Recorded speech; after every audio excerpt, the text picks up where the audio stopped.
दिल्ली के जंतर मंतर भी पर लगातार यूजीसी को लेकर विरोध चल रहा है। वहीं आज 10 चौराहे पर भी यूजीसी को लेकर विरोध किया जा रहा है। हमारे साथ कुछ लोग मौजूद हैं, हम इनसे बात करेंगे क्या पूरा मामला है। हालांकि बात की इनके हाथ में पोस्टर भी है, संवैधानिक अछूत स्वर्ण मोर्चा।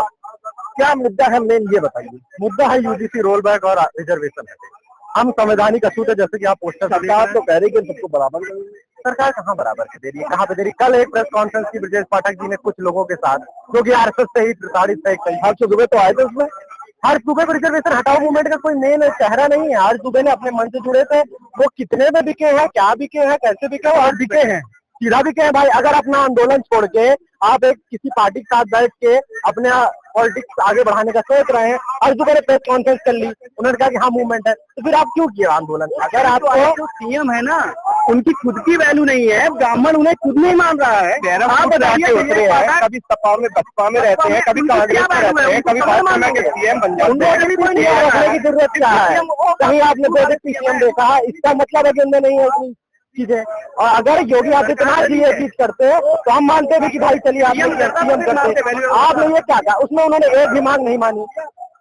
मेन ऑब्जेक्ट कहाँ पे फंसा है, मेन ऑब्जेक्ट ये फंसा है कि रिजर्वेशन आर्थिक तौर पे होना चाहिए, और रिजर्वेशन का जो ऑलरेडी 3 पीढ़ियां यूज कर चुकी है वो रिजर्वेशन ना ले। क्योंकि भाई समर में भी जरूरी नहीं कि हर आदमी अमीर है। आपने हमसे रियासत छीन ली, आपने हमसे हमारी जमीन छीन ली, तो फिर हमारे पास पैसा कहाँ से आएगा।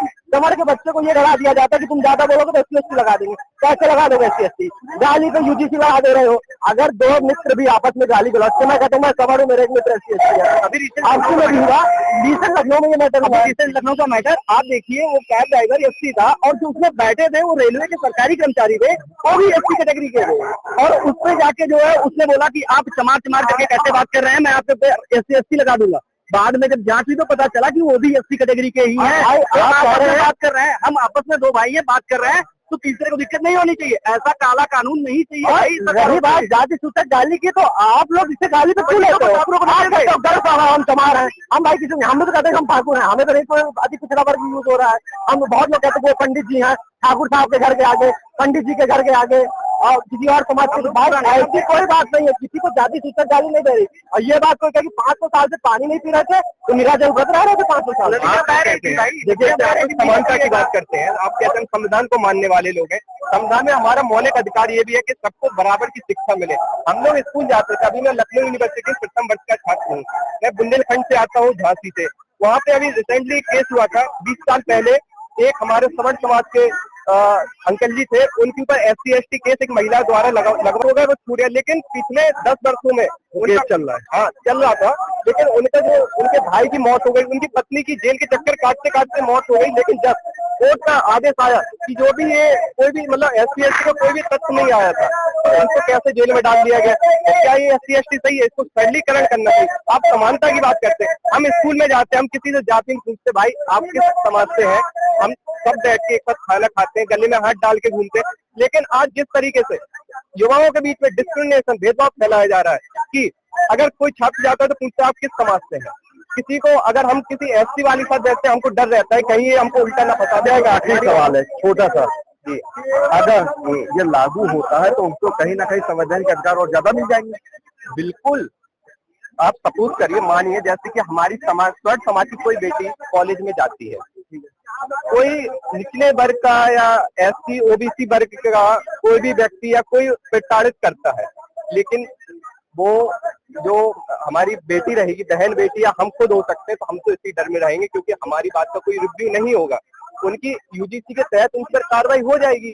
जैसे कि ललितपुर में हुआ, 20 साल जेल में रहा है, लेकिन जब रिव्यू हुआ तो उसने कह दिया कोई तथ्य नहीं आया। तो इस तरीके से उसका गलत मिसयूज होता है। आपका परिचय बता दिए। मेरा नाम हर्षवर्धन सिंह है, मैं बुंदेलखंड के जिला जालौन से हूँ, और अभी मैं करंटली मैं लखनऊ विश्वविद्यालय प्रथम वर्ष का छात्र हूँ। क्या लगता है, पहले भी ये मुद्दा उठा था लेकिन शांत हो गया जी। अब चुनाव से पहले एक बार फिर ये मुद्दा उठा है जी, जनता मंत्र भी चल रहा है लगातार। तो क्या चुनाव में इस चीज का फर्क देखने को मिलेगा?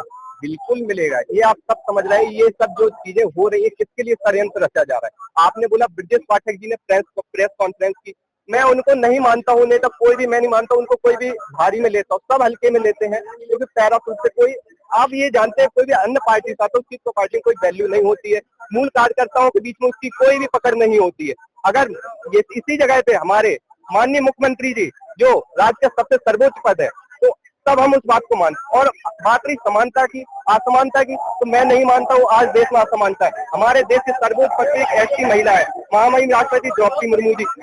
हमारे संसद में सैकड़ों सांसद एससी से, जहाँ से मैं आता हूँ वहाँ भी एससी सीट विधायक एससी से रिजर्व है होती, तो कहीं असमानता नहीं है। लेकिन इस तरीके से जो हम लोगों के बीच डिस्क्रिमिनेशन फैलाया जा रहा है, यूजीसी को लेके लगातार माहौल ज्यादा देखने को मिल रहा है कि यूजीसी कानून को वापस लेना चाहिए। फिलहाल जनता मंतव्य के बाद अब यहाँ पे भी विरोध देखने को मिल रहा है। फिलहाल लखनऊ से मैं निखिल की कैमरा मैन के साथ